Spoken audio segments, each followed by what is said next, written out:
मित्रों नमस्कार। इस कार्यक्रम में आप सभी का स्वागत है। मैं हूं व्यास जी। आप में से जो लोग अखबार पढ़ते हैं और बहुत सारे गोदी मीडिया को छोड़ करके दूसरे चैनल देखते हैं या यूट्यूब के चैनल देखते हैं, उनको याद होगा कि कुछ दक्षिणपंथी शक्तियों ने, ताकतों ने, विचार के लोगों ने पूजा स्थल अधिनियम जो 1991 में बना था उसको चुनौती दी सुप्रीम कोर्ट में। और सुप्रीम कोर्ट ने चुनौती को जब इंटरटेन करना शुरू किया केस के रूप में, तो एक आदेश पारित किया कि अगले आदेश तक, जब तक इसका फैसला नहीं हो जाता, अगर इस तरह का कोई केस नीचे की अदालतों में फाइल किया गया है तो उस पर कोई कार्रवाई नहीं होगी। न सर्वे के लिए कोई आदेश दिया जाएगा, न कोई अन्य कार्रवाई होगी। अगर सर्वे हो गया हो, उसके रिपोर्ट को गोपनीय रखा जाएगा। और यह भी कहा कि उसके अलावा कोई भी नया केस इस संबंध में फाइल नहीं किया जाएगा। लेकिन उसके पहले संभल का नाम आपने सुना होगा। संभल में जो शाही मस्जिद है उसमें मंदिर तलाश करने का काम कोर्ट के आदेश से शुरू हुआ, सर्वे का काम शुरू हुआ। और दुर्भाग्य रहा कि वहाँ का कलेक्टर, वहाँ का एसपी सुबह 6 बजे फोर्स के साथ, और जिन लोगों ने, दक्षिणपंथी लोगों ने केस किया था, उन सबको साथ लेकर के, यानी पक्षकारों को साथ लेकर के और कुछ अन्य लोगों को भी साथ लेकर के मस्जिद में प्रवेश कर लिया और वो सर्वे का काम करना शुरू कर दिए। उसको लेके भारी बवाल पैदा हुआ। लोगों को लगा कि शायद ये मस्जिद को क्षति पहुंचाएंगे, जो भी उनके मन में रहा हो, अविश्वास की भावना, और हंगामा मचा और लगभग 3 या 4 लोग मारे गए। गोली चली, गोली लोग कहते हैं पुलिस की गोली से मारे गए, पुलिस कहती नहीं हमने गोली नहीं चलाई, लेकिन जाने चली गई। और उसी के बाद मामला सुप्रीम कोर्ट में जो फाइल किया गया था उस पर सुनवाई भी शुरू हुई और सुनवाई के दौरान ही आदेश दिया गया। एक अच्छी बात मैं कहूँगा, सूझबूझ वाली बात इस सिलसिले में, राष्ट्रीय स्वयंसेवक संघ के जो सर संचालक हैं मोहन भागवत जी, उन्होंने इस स्टे ऑर्डर के बाद दिया, अपने लोगों को दिया कह सकते हैं, या उन संगठनों को दिया जिनकी गंगोत्री राष्ट्रीय स्वयंसेवक संघ ही है, चूँकि अपने को हिंदू हितों का सबसे बड़ा पोषक मानते हैं। और दूसरे जो दक्षिणपंथी संगठन है वो निश्चित तौर से हिंदुत्व को अपना रास्ता मानते हैं। वो देश के सेकुलर फैब्रिक को नहीं मानते, वो गंगा जमुनी तहजीब को नहीं मानते। तो उनको उन्होंने कहा कि अब आप हर मस्जिद के नीचे मंदिर की तलाश करना बंद कर दो। राम जन्मभूमि और बाबरी मस्जिद विवाद में हमने राम जी का भव्य मंदिर बना लिया, हमारा काम वहीं से खत्म हो गया, चल गया, अब आप बंद करो। लेकिन उनके कहने के बाद आशा तो की जाती थी कि सारे लोग इसे स्वीकार कर लेंगे, लेकिन उनकी ऐसी लेदे मची हुई है दुर्भाग्यवश।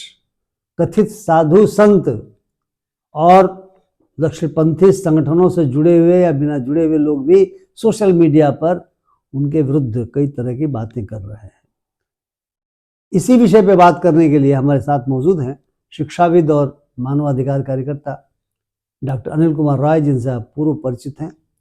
राय साहब, मैं जानना चाहूँगा आपसे कि सर संचालक ने जो सूझबूझ का परिचय दिया और देश में शांति बनाए रखने के लिए जो अच्छी सलाह सबको दी, उस सलाह को लेकर कितना हंगामा क्यों बरपा है?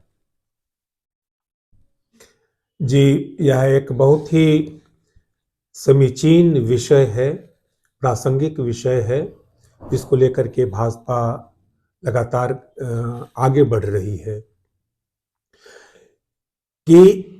लेकिन कुछ समझदार लोग तो उस पार्टी के भीतर भी होंगे और जनता पर उसके कार्यों का नहीं, किंतु भाजपा एसएच की ओर से कोई आधिकारिक वक्तव्य उनके विरुद्ध नहीं आया है। जी, लेकिन साधु संत जो अपने को कहते हैं वे उन पर बाकायदा लानत मलामत का, मैं कहूँगा, भेज रहे हैं कि आप हिंदुओं के कौन से हो गए, लीडर हो गए, और दक्षिणपंथी संगठनों से जुड़े हुए लोग सोशल मीडिया पे उनकी आलोचना कर रहे हैं। लेकिन मोहन भागवत जी ने जो बात कही वह अपने वोटर को, बैंक को देख करके, मुझे लगता है, मैं उसकी समीक्षा इस तरह करता हूँ कि उन्हें यह लगने लगा कि शायद एक ही तरह के काम लगातार किए जाने पर लोगों के बीच, देश में दूसरी समस्याएं भी हैं कि लोगों के बीच की लगातार हम शिवलिंग ही खोज रहे हैं, लगातार हम दुर्गा के चित्र ही खोज रहे हैं, स्वस्तिक के चिन्ह ही खोज रहे हैं।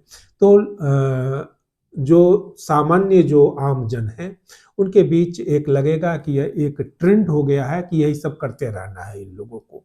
मैं समझता हूं कि इस बात को लेकर के इस बात को दृष्टि में रख करके उन्होंने अपना बयान इस तरह दिया होगा।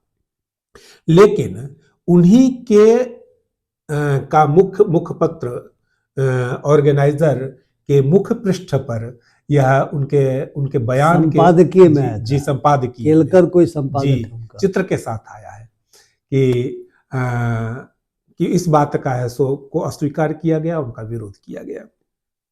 यह भाजपा के भीतर भी ऑर्गेनाइजर के संपादक ने बाद में जी स्पष्टीकरण दे करके उनका समर्थन भी कर दिया है। जी वह समर्थन किया है, लेकिन ऑर्गेनाइजर के संपादक इतने कम पढ़े लिखे और इतने भोले भाले नहीं है। भोले वाले नहीं है कि इस बात को नहीं समझते हैं। अब उनको लगने लगा शुरू कि पहली बात तो यह है कि दोनों का पार्टी के भीतर या संगठन के भीतर का जो अंतर विरोध है, वह अंतर विरोध है सो वह जाहिर हुआ इस माध्यम से। और दूसरी बात यह लगा कि अंतर विरोध अब जाहिर हो रहा है, लोगों के बीच यह कन्फ्लिक्ट पहुंच रहा है। उस कन्फ्लिक्ट को मिटाने के लिए यह संदेश लोगों के पास, आमजन के पास नहीं पहुंचे, वह मिटाने के लिए उन्होंने बाद में ऐसो अपनी सफाई भी दी कि किस तरह का ये नहीं है। मैं समझता हूं कि इसको राजनीतिक दृष्टि से देखा जाना चाहिए कि मोहन भागवत जी ने क्या कहा और ऑर्गेनाइजर के संपादक ने क्या किया और क्या बाद में कहा। इसको राजनीतिक दृष्टि से अगर हम देखते हैं तो हमको ये बातें दिखाई पड़ती हैं कि वे लगातार एक बढ़ते हुए मुद्दे को रोकना चाहते हैं कि इस पर ही लगातार बात की जनता ऊब नहीं जाए, और ऑर्गेनाइजर के संपादक शुरुआत में उस मुद्दे को पकड़े रहना चाहते हैं। यह विरोध उत्पन्न होता है और फिर ऑर्गेनाइजर के संपादक इस बात को कि अंतर विरोध जनता के बीच नहीं जाए, इस बात के लिए वो सफाई देते हैं। अभी आपने इस मुद्दे पे बहुत ही महत्वपूर्ण मुद्दा है, आपने डॉक्टर अनिल कुमार राय जी को सुना। राय साहब, एक दूसरी घटना घटी है। एक तरफ आरएसएस के सर संचालक ने कहा कि आप मंदिरों को मत ढूंढिए हर मस्जिद के पीछे, क्योंकि संभल के बाद फिर बहुत सारे अन्य जगहों पे जैसे जौनपुर में और बदायूं में, उत्तर प्रदेश में ही इस तरह के केसेस फाइल किए गए थे। यहाँ तक कि जो ख्वाजा मोइनुद्दीन चिश्ती का जो दरगाह अजमेर में है, वहाँ भी कुछ लोग कोई मंदिर ढूंढना शुरू कर दिए थे। तो ये विवाद तो है ही, और इस विवाद को लेकर के मोहन भागवत जी ने, मैं तो मानता हूँ कि सूझबूझ का परिचय दिया। आपने कहा कि अब तो विश्लेषण आपने किया कि अंतर विरोध भी है, राजनीति भी हो सकती है। मैं प्रशासनिक दृष्टिकोण से एक और चीज़ आपके सामने लाना चाहता हूँ। उसी संभल में जब मस्जिद के नीचे मंदिर ढूंढने की मनाही सुप्रीम कोर्ट ने तत्काल कर रखी है, पूरा प्रशासन और सरकार लगी हुई है, बावड़ियां ढूंढ रही हैं, कुएं ढूंढ रही है और ऐसे मंदिरों को ढूंढ रही है जो मंदिर प्राइवेट लोगों ने भी बनाए होंगे और वहां पर पूजा पाठ बंद हो गया है, और उसे कार्बन डेटिंग करा रहे हैं और कहते हैं कि यह हमारी संस्कृति का हिस्सा है।